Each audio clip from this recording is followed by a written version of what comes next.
அனைவருக்கும் வணக்கம். நான் உங்கள் ஜனனி. நம்மளுடைய இன்ஸ்டாகிராமில் பிஎம்இஜிபி லோன் பற்றி சொல்லியிருந்தேன். அதுக்கு என்னென்ன எலிஜிபிலிட்டி க்ரைட்டீரியா, எவ்வளோ லிமிட்ஸ், இது எல்லாமே நம்ம பார்த்துருந்தோம். ஸோ பிஎம்இஜிபி லோன் அப்ளை பண்ணுறதுல நமக்கு ப்ராஜெக்ட் ரிப்போர்ட் அப்படிங்கிறது ரொம்ப முக்கியமான விஷயம். ப்ராஜெக்ட் ரிப்போர்ட் இல்லாமல் நம்மளால் பிஎம்இஜிபி லோன் அப்ளை பண்ண முடியாது. ஸோ இந்த வீடியோவில் பார்த்தீங்கன்னா ப்ராஜெக்ட் ரிப்போர்ட்னா என்ன, அதை எப்படி ரெடி பண்ணணும், உங்களுக்கு என்னென்ன மாதிரி டீட்டெயில்ஸ் அதுக்கு தேவைப்படும் அப்படிங்கிறத டீட்டெயிலாக பார்க்க போகிறோம். ஸோ இந்த வீடியோவை முழுசாக பாருங்கள், எங்கேயும் ஸ்கிப் பண்ணாதீங்க. ஏன்னா இதில் உங்களுக்கு தேவையான எல்லா விதமான இன்ஃபர்மேஷனும் கிடைக்க போகுது. ஸோ வாங்க வீடியோக்குள்ளே போகலாம்.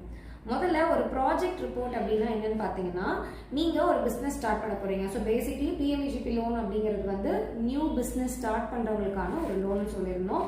ஸோ ஒரு பிஸ்னஸ் ஸ்டார்ட் பண்ண போகிறீங்கன்னா உங்களுடைய பிஸ்னஸை பற்றி உங்களுக்கு ஒரு கிளாரிட்டி இருக்கணும்.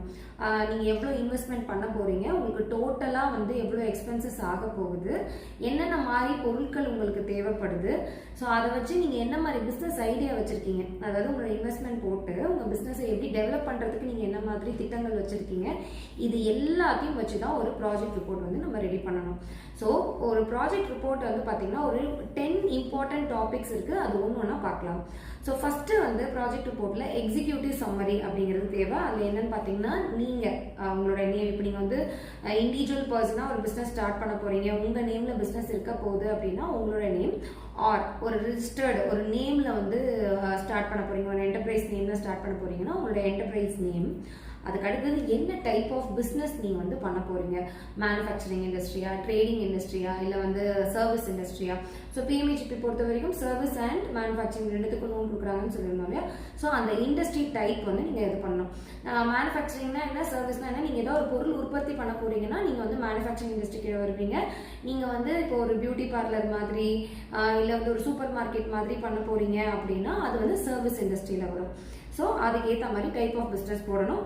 அதுக்கு அடுத்தது உங்களுடைய பிஸ்னஸ் எங்கே பண்ண போகிறீங்க. இப்போ நீங்கள் ஒரு பிஸ்னஸ் பண்ண போகிறீங்கன்னா அதுக்கு ஒரு இடம் பார்த்து வச்சுருப்பீங்க இல்லையா. ஸோ அது என்ன லொக்கேஷன், ஸோ உங்களுடைய ஏரியா ஆஃப் பிஸ்னஸ். அதுக்கு அடுத்தது எவ்வளோ அமௌண்ட் உங்களுக்கு லோனாக தேவைப்படுது. ஸோ சர்வீஸ் இண்டஸ்ட்ரிக்கு பிஎம்இஜிபியில் பொறுத்த வரைக்கும் 20 lakhs லோன் எலிஜிபிலிட்டி சொல்லியிருந்தேன். அப்போது 20 lakhsக்குள்ளே தான் உங்களோட லோன் அமௌண்ட் இருக்கணும் இல்லையா. அதில் உங்களுக்கு எத்தனை லட்சம் ரூபாய் உங்களுக்கு தேவைப்படுது. அப்போ நீங்கள் 20 lakhs போடலாமான்னு அங்கே ஒரு கொஷின் வரும். ஸோ 20 lakhs உங்களுடைய பிஸ்னஸோட ஓவரால் ப்ராஜெக்ட் காஸ்ட்டாக இருக்கணுமே தவிர 20 லட்ச ரூபாயை நீங்கள் லோனாக வாங்க முடியாது. ஸோ 20 லட்ச ரூபா உங்களுடைய கம்ப்ளீட் பிஸ்னஸோட காஸ்ட் அப்படின்னா அதில் உங்களுடைய கேட்டகரி பொறுத்து உங்களுக்கு எவ்வளோ மினிமம் ஓன் கேபிட்டல் இருக்கணும்னு இருக்குது. நான் அது போன வீடியோலேயே சொல்லியிருந்தேன். ஸோ மென்னு சிட்டி சைடில் இருக்கவங்களுக்குலாம் பார்த்தீங்கன்னா 10